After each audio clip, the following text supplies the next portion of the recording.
tey dañu ñëw si wàllu daxaar xobu daxaar moom ngeen di gis nii moom yomb naa xamee muy xob bu sew ni xobu daxaar ñu koy wax le Tamarindus indica yaay di wax tamarin. daxaar nag dafa bari njëriñ lool nag lool suñ mbokk pël yi di ko wax jàbbe wala jami jàbbe wala jami sëri di ko wax karet joolaay di ko wax bu da baax wala bu dabar bambari di ko wax tambi mandañ di ko wax timbim kooku mooy daxaar liñ ko ëpp lu ñuy utiliser nag si wàllu faj bokk na si faj wàllu taxawaay muy surtout si jigéen bu baax da ngay wut reenu daxaar bi reenu siddéem ak reenu xarañ daxaar siddéem ngay boole bu nekk ñetti reen nga baxal ko si litre ndox ba mu ñor di ko naan par genn wàllu kaas boo ndékkee boo añee boole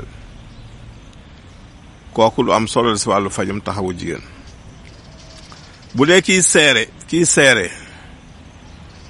da ngay jël xobu lay dur nga tibb solo ba mu fees baxal ko si litre ndox su baxee juróomi min nga seeg ko xobu daxaar bi soo baxee xobu daxaar ak lay dur bi ngay jaxase baxal ko 5 minutes seeg ko jël danku daxaar nag jàmb ko si biir seeg ko di ko naan par genn wàllu kaas boo ndékkee boo añewal kooku moom boo koy naan da ngay fay rek satala jige la ndax moom boo koy naan mu lay yebal boo koy naan daal bu sotti toilette yi. wàllu jabet fruit bi ngay jël jàmb ko ba mu kii nga segg ko te na takk rek baax na si litre ndox di ko naan par genn wàllu kaas saa yoo lekkee day wàcc suukar. wàllu saan muy jaani biir da ngay wut boo ko jàmbee ba xoox yooyu des moom ngay lakk ba mu nekk dóom nga wal ko mu nekk sunguf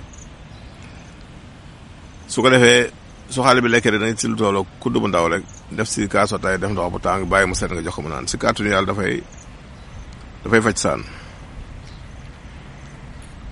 wàllu feebaru sëy muy IST infection sexuellement transmissible jëlal reenu daxaar bi ak xasum yiir bu nekk ñett nga boole ko baxal ko ba mu ñor si litre ndox di ko naan par genn wàllu kaas boo ndékkee boo añu boole. wàllu tension bu yéeg jëlal xobu daxaar nga boole ko ak xobu daxaar ngay jaxase baxal si litre ndox 5 minutes benn ngëp di ko naan par genn wàllu kaas boo ndékkee boo añu boole. bu dee wàllu asthme la xasum daxaar bi ngay jël ak xasum mango daxaar ngay boole baxal ko bu nekk ñett si litre ndox bu dee xale genn wàll kaasu ataaya bu dee mag genn wàll kaasu ndékki. su fekkee nag góom nga si bëgg a faj da ngay jël xas mi nga lakk ko mu nekk dóom di ko suy si góom da koy gaaw wéral. ñaari question li ñeen tey bu njëkk bi daal kii ne na nopp yi sab moo ko sonn nopp yi sab bu la neexee mën ngaa wut jinjeer nga tëb comme kii xooj ko si ndox di ko si toxal wala nga wut limon wala nga wut laaj boo si def rek si kàttanu yàlla mën na ko wàññi wala mu dindi ko. kii ñuy jeexale moom daal glaucome la am bët yi dafa commencé di am jafe-jafe fi mu nekk gisam leeratul waa xam nga glaucome moom dafa doy waar ndax vision bi ngay njëkk a perte mooy la vision périphérique gis si côté yi ngay njëkk a mooy njëkk a dem gis si côté yi. mais boo amee glaucome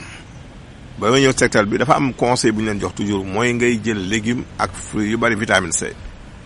chou pommé baax na limon baax na poivron baax na navet baax na boo ko day jël lu bëri day wàcce tension oculaire lépp lu am vitamine C day wàcce tension oculaire bu ko defee day tax bët si du gaaw a sonn day wàññi jàngoro ji. ba noppi nga wut nebedaay bu la neexee nga jël doom bi muy fruit bi bu la neexee nga jël tóotóor bi mooy lu weex li bu dee tóotóor bi nag comme dafa weex da ngay cof tuuti rek benn tóotóor sax baax nga boo xam ko rek lu tolloo genn wàll kaas ataaya boo def ndox bàyyee mu tey nga segg ko di ko tuufoo gut suba gut ngoon. bu dee doom bi da ngay jël doom bi tëppal ko xooj ko si kaasu ataaya ndox bàyyi mu kii nga segg ko di ko tuufoo boo def rek mën na la dem li ñoon tàggu fii di leen jox naan du beneen jotaay jërëjëf.